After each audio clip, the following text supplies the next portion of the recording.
Syrsky, spokesman for the Ukrainian Dobroyal Army, join us soon. Friends, before that, I want you to remember to donate to the Ukrainian Defense Forces. This is of fundamental importance. You saw the QR code on your screens. My name is Alexander the Reverend. Let's discuss the most important things. Sergey, hello. Let's get in touch with you. Glory to Ukraine. Greetings to all defenders. Glory to the heroes. Sergey, what happened last night is known to everyone. The Russians are deliberately targeting energy infrastructure. They struck the Dnipro hydroelectric power plant. In Kyiv, they hit energy facilities and in other cities of Ukraine as well. There were strikes on a building located right in the center of Kyiv. I saw them putting out a building where 15 apartments were on fire. I don't know by what miracle there were no casualties, but it was simply a matter of circumstance. Please tell us, how are we planning to retaliate? I would probably say that it's not about retaliatory strikes for revenge, but rather about what the Russian Federation is doing on our territory, essentially waging war against the Ukrainian state. And here it's not even so much about the state, but about the Ukrainian nation itself. And we all understand perfectly well that these strikes once again demonstrate that Russia, as always throughout history, is committed to the genocide of one nation or another, in this case the Ukrainian people. And unfortunately, this has happened very often in history. And in fact, these strikes are not aimed at military targets, not at the defense forces, but first and foremost at civilians. In order to essentially scorch this territory, they have targeted the capital, because the capital of any state is, by definition, the main target. Accordingly, we are talking about our major cities, Dnipro, Zaporizhzhia, Odessa, all those large cities, in every region of our country without exception. Unfortunately, Russian missiles can now even reach Europe as well. So the Russians' desire to liberate us from ourselves and from our own territory fits perfectly into the concept of terrorism that the Russian state adheres to. And in fact, this brings us to the question of what to do and how to respond. And accordingly, the situation in Belgorod has shown this in part. First of all, we do have such capabilities. As of today, I would probably divide your question into two parts. The first part is emotional, which is something inherent in each of us without exception, especially after such shelling. By the way, Russia here adheres to some rather dubious, I would even say very peculiar rules and symbolism. For example, exactly 3 years ago, on October 10th, Russia carried out its first strike, a very heavy blow against our infrastructure. So in fact, we understand that the timing back then was not chosen by accident. When we strike, Russians will find out from those strikes that they won't feel themselves. So actually, that's the emotional part of the question. All of us, of course, would like the blackout to happen first and foremost in the capital of the Russian Federation, in Moscow, and accordingly in St. Petersburg. And we perfectly understand that if these metropolitan residents experience the delights of blackouts themselves, well, as they say, it'll be a real mess. I don't believe in a Russian revolution. I don't believe in unrest among the masses, but that they'll be scared, hurt, anxious, and as they say, running around in a panic, that's for sure. And this probably should have been done. Why do I say should have been done? Because in reality, there is a priority today, there is a strategy, and there are things that actually stop the war and things that affect the Russian Federation's ability to conduct these military and terrorist actions against Ukraine. First and foremost, we are talking about destroying the financial and economic resources that exist in the Russian Federation.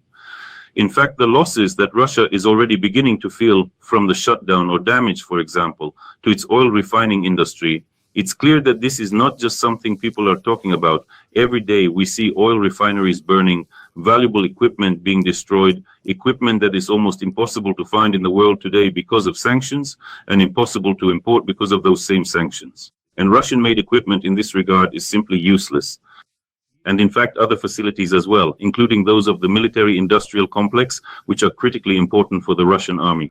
Well, here we can at least recall, for example, the Orenburg helium plant, which is the only plant of its kind in the Russian Federation and supplies helium, a substance that is absolutely essential for Russian aviation and the Russian military space sector. That's why Russia is feeling these losses, as I already mentioned, both financially and economically. And this is exactly what needs to be done going forward. Emotions, yes, they need to be kept in check, and it's also necessary to send them to Blackwood as well. I will name these regions. These are Bryansk, Belgorod, Kursk, the temporarily occupied Ukrainian Kuban, Krasnodar Krai, Rostov, Stavropol, and Volgograd. These are the directions where the black avuts, and I am specifically talking about the black avuts, are striking the energy infrastructure, substations, relay cabinets on the railway itself. All of these are military targets, legitimate objectives. So in fact, this is exactly what will also influence the situation on the battlefield. There will be no delivery of personnel, no supply of ammunition, weapons, and so on and so forth. And this approach can be continued further, including on the temporarily occupied Ukrainian territories. When part of the temporarily occupied Zaporizhzhia or Kherson region is shut down, who suffers from this? Yes, our people are there, and we think about them. Our people are waiting for the return of Ukraine's defense forces, and they will wait until it happens. But for the occupiers, this creates enormous problems, including for their front lines. That's why emotions are important. But today we're talking about cold reason and a cool head. Well, yes, as you mentioned, Alexander Syrsky noted that 20% of Russian oil refineries have either temporarily or, in some cases, not so temporarily, suspended their operations. We need to keep hitting them. Question. It seems that Poland, represented by Radosław Sikorski, supports the idea of closing the sky over Ukraine and creating some kind of joint project.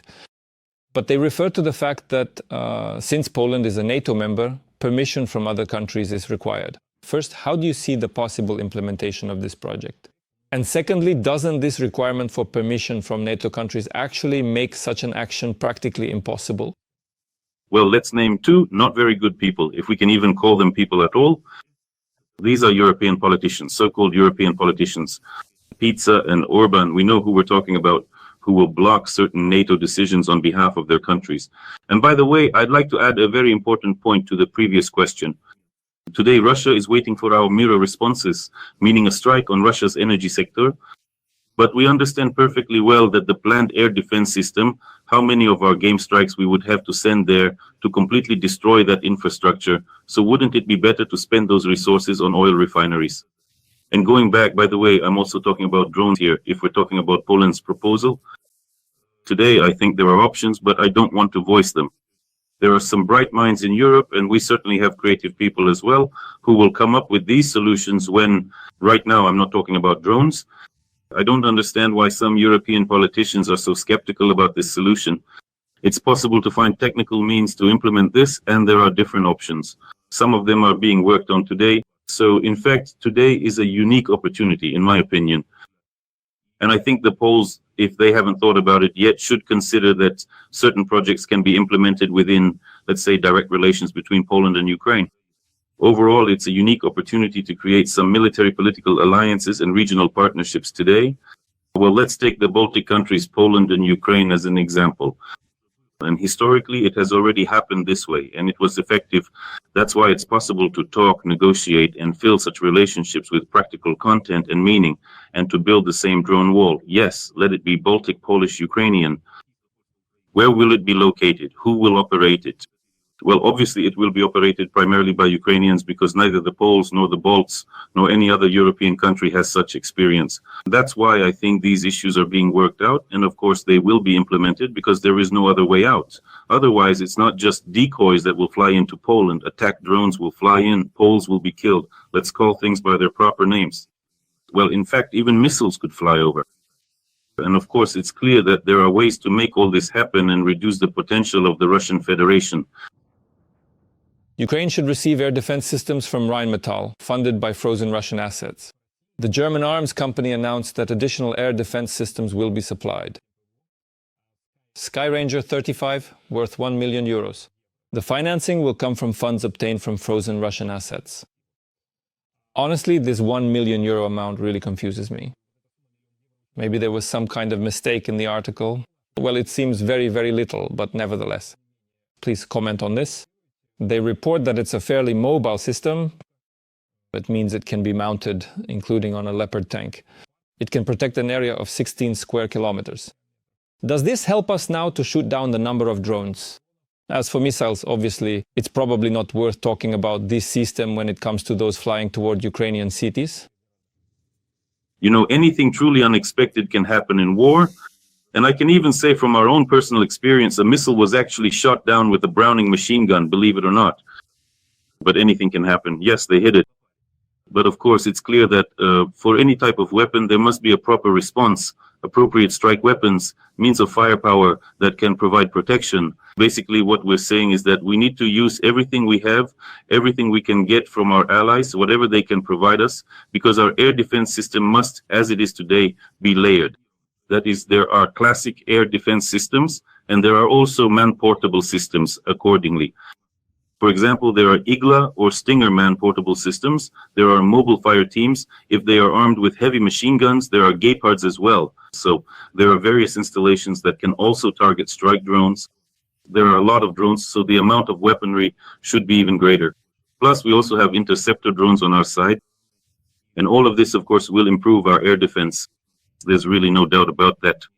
But in fact, this will also strengthen the European borders, which is what we discussed in the previous blog. That's why today we clearly understand that such types of weaponry are available in Poland as well. As I mentioned before, I talked about the Gepards. They have proven themselves very well in the fight against Shaheds or Gerens. So all of this is available. And in fact, if we're talking about using frozen funds there, well, why not? This is exactly what should be implemented first and foremost, using the frozen funds of the Russian Federation, the assets of the Russian Federation for protection from the Russian Federation. So the opportunities are there. And this is something that was needed yesterday, of course, but is still needed today from our partners. Because in any case, we understand that the war, at least for now, is still ongoing. And unfortunately, it won't end tomorrow. Ukrainian defense forces continue to actively advance in the Dobropilya direction, repelling enemy attacks and inflicting serious losses on Russian troops. This was also reported by Alexander Syrsky. Currently, the situation is stabilizing in the most dangerous areas. These are the Lyman, Pokrovsk, Dobropilya and Novopavlivka districts. Please tell us how you see the situation, and to what extent does the word stability actually reflect reality? What is really happening on the front lines right now? Well, it wouldn't be appropriate for me to question the statements of the Commander-in-Chief of Ukraine. Nevertheless, we are talking about the fact that the directions you mentioned are indeed very difficult. I would also add the Kupiansk direction as well as the Siversk direction, because today the enemy is mainly trying to maintain the intensity of combat operations at the same level as it was literally just 2 or 3 months ago. We remember how July was very tough for us. August was no less difficult, and only in September did we manage to slightly reduce this intensity. Every voice matters. Join our community, support independent journalism and help us bring you the truth from Ukraine. Become a member of Ukraine Today. Join us now. In my opinion, the priority for the Russians still remains Pokrovsk, and Dobropilya is also a focus. Even in this situation, which is not developing in the best way for the Russians, they have managed, so to speak, to hold certain positions for now, and have even been able to attempt some offensive attacks. So the situation there is also very difficult. Although the bulge that we all remember on the map, which formed near Dobropilya, today it hardly resembles that bulge anymore, to put it mildly. Therefore, the fighting continues there, and the battles are fierce as we are clearing and liberating our territories. Well, we probably don't remember the last time we had such numbers of absolutely liberated territories. The area of liberated land, about 160 to 180 square kilometers, plus over 200 square kilometers cleared. Accordingly, the pace of the enemy's advance has somewhat decreased, but the Russians are pulling in everything they can, including to the Dobropilya direction. That's why I say that the priority is the Donetsk region, and the attempt to occupy it remains the main goal for the Russian Federation. In fact, we see that the enemy, having, so to speak, hit a wall at Pokrovsk with their main force, is now trying to maneuver, to regroup, to attack on the flanks, and perhaps has somewhat reduced their offensive on Kostiantinivka, but this is a temporary phenomenon. They will attack again. They are trying to bring in heavy equipment into the battles. Look at the Oleksandrivka. At the Oleksandrivka direction yesterday, or rather 2 days ago, it was still the Novopavlivka direction of the front. The names and the areas of activity of these directions are changing. Accordingly, the enemy is trying to move, and unfortunately, they have some tactical progress, meaning they are looking for weak spots in our defense. The same applies to the Zaporizhzhia direction. And let's add another very important aspect of hybrid warfare, the informational component. The statement by the head of the so-called General Staff of the so-called Russian Federation, Gerasimov, he spoke about an offensive in Zaporizhzhia, mentioned Dnipropetrovsk region, and above all, this is an informational message, perhaps aimed at the internal Russian audience, but also at the global community. Look, the Russian army supposedly has grand plans and is ready to advance.